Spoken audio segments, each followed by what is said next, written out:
Haleluya, shalom Bapak Ibu Saudara yang dikasihi Tuhan, shalom. Sekali saya ucapkan shalom. Mari pagi ini kita datang menyembah Tuhan, amin. Mari siapkan hati kita untuk menyembah Tuhan.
Kehidupan kami dimulai dari Engkau Tuhan.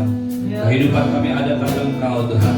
Dan satu kali kelak kami juga akan mengakhirinya di dalam Engkau. Karena itu kami berikan hidup dan diri kami sepenuhnya kepada-Mu Tuhan. Biar fokus hati dan fokus hidup kami senantiasa hanya kepada-Mu. Dan kami bersyukur kalau pagi hari ini kami bangun, kami boleh bangun dan menikmati Engkau Tuhan. Kami tahu ini adalah kesempatan buat kami untuk semakin mengenal Engkau Tuhan. Kesempatan buat kami semakin mengasihi-Mu Tuhan. Kesempatan bagi kami untuk membawa setiap hidup kami semakin dekat dengan Engkau. Ajari kami setiap hari saat kami bangun. Kami menyadari kasih karunia-Mu yang besar dalam hidup kami. Kami menyadari anugerah yang Tuhan berikan pada setiap kami. Kami ada karena anugerah dan kasih setia-Mu Tuhan, dan kami hidup karena anugerah dan kasih setia-Mu. Bawa setiap kami pagi hari ini Tuhan untuk datang kepadamu. Terima kasih Bapa, terima kasih. Urapi kami dengan firman-Mu, karena firman-Mu adalah pelita bagi kami dan terang bagi jalan kami. Di dalam nama Tuhan Yesus semua yang percaya katakan amin. Selamat pagi, shalom Bapak Ibu sekalian. Mari kita lanjutkan Mazmur pagi hari ini. Kita ada lihat dari Mazmur 38. Mazmur 38 dengan judul doa pada waktu sakit. Mazmur Daud pada waktu mempersembahkan korban peringatan. Tuhan, jangan menghukum aku dalam geram-Mu dan jangan menghajar aku dalam kepanasan murka-Mu, sebab anak panah-Mu menembus aku, tangan-Mu telah turun menimpa aku. Bapak Ibu yang saya kasih dalam Tuhan, kita harus punya pandangan yang sama dalam hidup kita, yaitu Allah yang Anda dan saya sembah, Allah yang kita sembah itu adalah Allah yang memberkati dan baik buat hidup Anda dan saya. Amin. Allah yang tidak pernah merencanakan yang jahat atas hidup Anda dan saya. Allah yang tidak pernah merancangkan sesuatu yang buruk buat hidup Anda dan saya. Allah yang tidak memberikan sakit penyakit kepada orang-orang yang dikasihinya. Itu adalah satu prinsip yang utama. Tetapi prinsip yang kedua yang kita juga mesti belajar Bapak Ibu sekalian, bahwa segala sesuatu dalam dunia ini ada di dalam kendali Tuhan. Pada waktu Tuhan Yesus naik ke atas kayu salib dan kemudian dia bangkit dari kematiannya, dia kumpulkan murid-murid sebelum dia naik ke surga. Dia katakan, kepadaku telah diberikan segala kuasa di surga dan di bumi. Artinya apa Bapak Ibu sekalian? Bahwa kuasa itu sudah dikembalikan, kuasa atas otoritas atas bumi alam semesta ini sudah dikembalikan kepada Tuhan Yesus. Artinya Bapak Ibu sekalian, dunia ini tidak diserahkan kepada si jahat. Memang dunia ini menjadi tempat di mana Allah membuang helel, Allah membuang setan yang masuk ke dalam dunia ini. Tetapi Bapak Ibu sekalian, otoritas, kendali dalam kehidupan di dunia ini tetap berada di bawah Tuhan. Kalau kita belajar pagi hari ini tentang doa pada waktu sakit, tidak ada satu keinginan pun dari kita untuk meminta sakit penyakit itu ada dalam diri kita. Ingat Bapak Ibu sekalian, Tuhan Yesus mengajar murid-muridnya berdoa, dan salah satu doa Bapa kami mengatakan, jangan membawa kami ke dalam pencobaan. Artinya Anda dan saya minta kepada Tuhan tidak sakit, Anda dan saya minta kepada Tuhan tidak pernah mengalami hari-hari yang malang, dan itu adalah sebuah hal yang betul. Tetapi Bapak Ibu sekalian, mengapa firman Tuhan ini ada? Tentunya menjadi sebuah peringatan bagi Anda dan saya tentang satu kemungkinan sesuatu yang diizinkan Tuhan terjadi dalam hidup Anda dan saya, dan itu salah satunya adalah sakit. Saya mengatakan ini tidak sekali lagi menyiapkan diri Anda dan saya untuk sakit, tidak pernah meminta kesakitan itu ada dalam hidup kita, tetapi Anda dan saya harus siap dengan satu keadaan. Kalau pemegang otoritas kehidupan Anda dan saya, yaitu Tuhan, mengizinkan Anda dan saya mengalami itu, bukan dari Dia, sama seperti yang dialami oleh Ayub, sama seperti yang dialami oleh Paulus, sama seperti yang dialami oleh banyak hamba-hamba Tuhan, bahwa mereka mengalami itu semua. Tentunya sekali lagi Tuhan mengizinkan itu semua karena Dia yang berotoritas dalam hidup kita. Waktu Anda dan saya menghadapi semua itu, ada satu sikap yang Daud ajarkan kepada kita. Ada satu sikap yang firman Tuhan ajarkan, yaitu jangan hukum aku dalam geram-Mu. Artinya apa Bapak Ibu sekalian? Ada satu ketakutan yang kudus dalam diri Daud, yaitu dia nggak mau menerima atau membuat Tuhan geram atau marah dalam hidupnya. Dan saya percaya Bapak Ibu sekalian, ini adalah satu sikap hati yang juga harusnya ada dalam diri Anda dan saya. Di dalam kasih karunia dan anugerah Tuhan yang besar dalam hidup Anda dan saya, kita juga tetap harus punya rasa hormat, rasa takut, rasa penghargaan yang tinggi kepada Tuhan, sehingga hari-hari dan hidup Anda dan saya hidup di dalam takut akan Allah. Amin. Bapak Ibu sekalian, salah satu kesalahan bangsa Israel adalah mereka seringkali lupa sikap takut akan Allah. Itu yang menyebabkan mereka mudah berpaling menyembah Baal. Itu yang menyebabkan mereka mudah berpaling. Dan itu adalah sifat manusia. Itu sebabnya Bapak Ibu sekalian, Tuhan itu selalu punya rencana yang luar biasa buat mereka. Tuhan memberikan bangsa Israel peringatan demi peringatan, bukan untuk disembah. Anda bayangkan sejak awal Bapak Ibu sekalian, Tuhan sudah men-setting pikiran manusia untuk selalu mengingat kepada Tuhan, untuk selalu menghormati. Tetapi sering juga itu dilupakan oleh karena satu keadaan, satu peristiwa. Dengan jelas Tuhan meminta bangsa Israel jangan menikah dengan penduduk asli Kanaan. Tujuannya apa? Supaya jangan istri-istrimu membawa engkau menjauhi Tuhan. Bapak Ibu yang saya kasih dalam Tuhan, mengapa Tuhan sudah mengingatkan ini? Karena Dia tahu kecenderungan Anda dan saya. Mengapa Mazmur ini dituliskan dan dibaca buat Anda dan saya? Dan ini adalah firman Tuhan, supaya Anda dan saya tahu persis. Jangan pernah membuat Tuhan geram dan murka, Bapak Ibu sekalian. Kalau Anda dan saya hidup takut akan Tuhan, kalau Anda dan saya menghormati dan menghargai Tuhan, maka apapun yang Anda dan saya lakukan dalam hidup ini, Anda dan saya menghargai Tuhan. Kita menghargai pernikahan, kita menghargai kekudusan pernikahan, kita menghargai kekudusan perkataan, kita menghargai kekudusan penggunaan uang kita menghargai semua hal yang terjadi dalam hidup kita. Karena kita tahu bahwa Tuhan itu mengetahui apa yang ada dalam hati Anda dan saya. Waktu Anda dan saya punya sikap hidup yang seperti ini, Anda bisa bayangkan kalau anak-anak yang ada dalam keluarga kita tidak punya takut, tidak punya perasaan hormat kepada orang tua, apa yang terjadi Bapak Ibu sekalian? Kita sudah melihat terlalu banyak contoh-contoh anak-anak yang tidak menghormati dan tidak takut kepada orang tua. Tentunya ketakutan itu tidak selalu negatif. Ketakutan adalah sebuah ketakutan yang luar biasa. Tadi malam kita sudah belajar tentang Ananias dan Safira. Diselipkan cerita itu di tengah-tengah Pentakosta. Diselipkan cerita itu di tengah-tengah pekerjaan Tuhan yang besar. Tujuannya cuma satu, saudara, supaya mereka mengingat dan jangan pernah bermain-main dengan dosa. Mereka harus menghargai Allah. Mereka harus berjalan bersama-sama Allah. Mereka harus tahu bahwa Allah yang saudara dan saya sembah itu juga Allah yang patut Anda dan saya hormati dan hargai. Jadi pagi hari ini, Bapak Ibu saudara yang sekali dalam Tuhan, firman Tuhan mengajarkan kepada kita. Satu kali kalau kita menghadapi situasi-situasi apapun dalam hidup kita, pastikan Anda dan saya memiliki sikap hati yang menghindari, menghormati Tuhan dan menghindari kemurkaan atau kegeraman Tuhan, sehingga Anda dan saya hidup senantiasa di dalam takut akan Tuhan. Anda dan saya bekerja, berbisnis, melayani Tuhan, hidup dalam rumah tangga, apapun yang Anda dan saya lakukan, belajar, semuanya dilandasi dengan satu kasih akan Tuhan dan juga hormat dan respek penghargaan kepada Tuhan. Waktu Anda dan saya menyadari ini, maka Tuhan akan membawa kita hari demi hari semakin serupa dengan Dia. Satu kali firman Tuhan berkata, Kristus menempatkan jemaat di hadapannya tanpa cacat, tanpa celah. Kekudusan, kesempurnaan yang Tuhan mau dalam hidup setiap umatnya, Anda dan saya, adalah kekudusan yang mengalami proses hari demi hari, waktu demi waktu.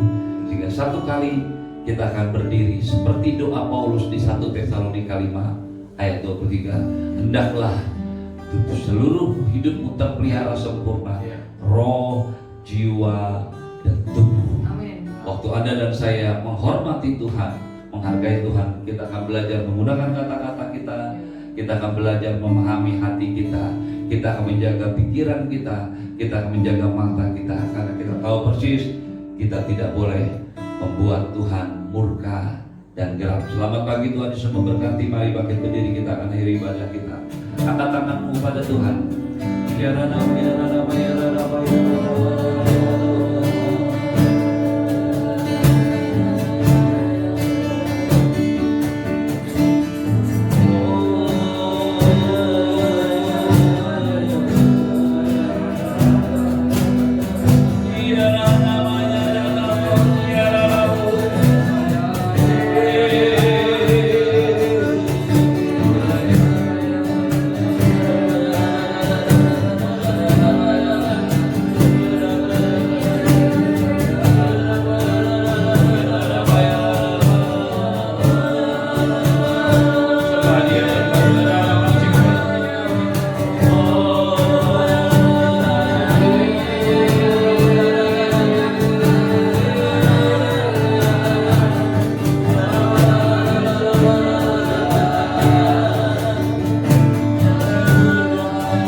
Ibu jemaat yang dikasihi Tuhan, mari terus menyembah Tuhan. Amin. Mari terus hidup di dalam penghargaan, rasa hormat kepada Tuhan. Jangan membuat Tuhan murka, karena Dia melihat semua kehidupanmu, dan Dia mau membawa Anda dan saya hidup dengan takut akan Tuhan. Terimalah berkat yang berlimpah-limpah dari Bapa di surga. Kita kasih dari Tuhan Yesus, penyertaan yang sempurna dari Roh Kudus, menyertai hidupmu hari ini dan sampai selama-lamanya. Di dalam nama Tuhan Yesus, Roh Kudus akan menuntun hidupmu, memagari engkau dengan darah Yesus. Jika tidak ada satu pun sakit penyakit yang menimpamu, tidak ada satu kemalangan, tidak ada satu pun kecelakaan, Tuhan yang akan menjaga engkau. Tidak ada virus bakteri yang menyentuh, karena kuasa darah Yesus ada di atas segala-galanya dan memagari seluruh hidupmu, seluruh pekerjaan, rumah tangga, bisnis, pelayananmu, apapun yang kau lakukan. Tuhan memagari engkau dengan kebaikan, dengan kuasa-Nya di dalam nama Tuhan Yesus. Semua yang percaya katakan amin. Shalom, selamat pagi, Tuhan Yesus memberkati. Jangan lupa besok pagi kita akan beribadah jam 9 pagi, dan besok pagi kita akan dilayani oleh Pak Samuel Pang yang akan menyampaikan kebenaran tentang mempelai Kristus yang diangkat Tuhan. Tuhan memberkati. Shalom.